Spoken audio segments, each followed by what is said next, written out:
Hey guys, Famox here from Game on Your Face, and today we have a special review. We're looking at Stanley Cup Edition Kopitar, but that's not what makes it special. This is a dual review, so it's not just going to be my opinion. We're also going to be talking to another YouTuber who goes by the name of Missing.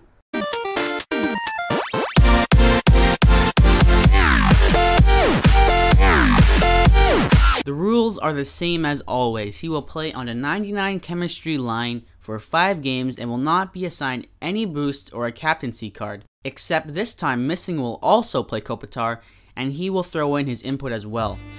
The overall grade is based on 4 stats: puck skills, skating, shooting, and physical. With his current average price at $350K, he is in the same price range as SCE Bergeron and SCE Gaborik. Kopitar plays a very tough game, and he plays it well. He can always be relied upon to carry the puck into the zone because he has great balance and puck control. Even though he may lack the hands of great playmakers like Kane or Datsuk, he makes up for it with his great passing ability. In his time on my team, he was probably 70 to 80% with his passes, always finding the tape. Unfortunately, the same cannot be said about his face-offs. Usually, big centermen are good on the draw, but surprisingly, Stanley Cup Edition Kopitar isn't. He lost the majority of face-offs that he took. Though face-offs are not his only weak point, he is also terribly slow, slower than you would expect. Even when he's fresh on the ice, it's as if he's skating in mud, which in turn results in fatigued lines. Luckily though, his shot is first class, and might cause you to overlook his weak skating ability, but we'll talk more about that in his overall grade. Puck skills, he gets a 7. I found that his puck control was above average, making him a great puck carrier. Kopitar is a fantastic passer, easily threading the needle to connect on one-timers. Not only was he great with the puck, but he was great without it as well. He has a long reach with his stick and a very clean poke check. Unfortunately, as I said earlier, he is just terrible on the draw, winning less than 40% of the face-offs that he took. Skating, 5.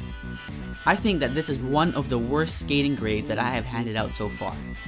Simply saying that SCE Kopitar is slow would be an understatement. Right off the opening draw, you will not only see, but feel the sluggishness of Anze Kopitar. As expected, it also affects his deking ability, because he just can't move and evade as quick as other guys. What do you think, Missing? Hello my friends, Missing here, and it's time to go over the shooting category for Famox's Kopitar review. Well, for shooting, he gets an 8. Stanley Cup Kopitar has his weaknesses, but his shot is just simply not one of them. He can really fire it with the best of them, and may be among the most accurate shooting playmakers in the game. His shot is hard, quick, and accurate. I would even say it's better than regular Marian Hossa. Moving on to the physical category. In physical, he gets a 7.5. SCE Kopitar can be a very intimidating figure to play against. He plays rough hockey, and his presence is definitely felt on the ice. Although I would say that he's not as strong as other players his size, guys like Ben, Stamkos, and Tavares are still stronger and can withstand more punishment. That being said, Kopitar is still not a pushover. That brings his overall grade to 6.9 out of 10, or 69%. That's a British Columbian B-. SCE Kopitar is a great player to add to your team if you're looking for a good passer who can shoot and hit. He's almost the perfect player, except he's an atrocious skater and bad on the face-offs. I would consider him to be the poor man's version of Team of the Year John Tavares. Probably not a top 6 forward, but maybe a third liner if you're a rich guy.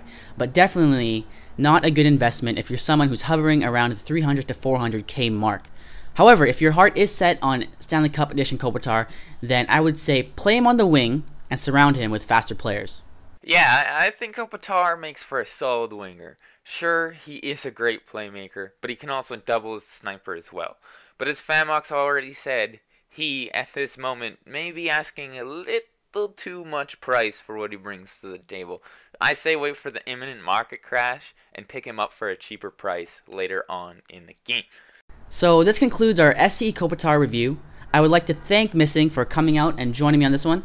And if you are wondering how Kopitar compares to his teammate Stanley Cup Edition Carter, then be sure to check out Missing's channel where we do a review on him as well. Don't forget to leave your requests in the comments as usual, and I will see you in the next one.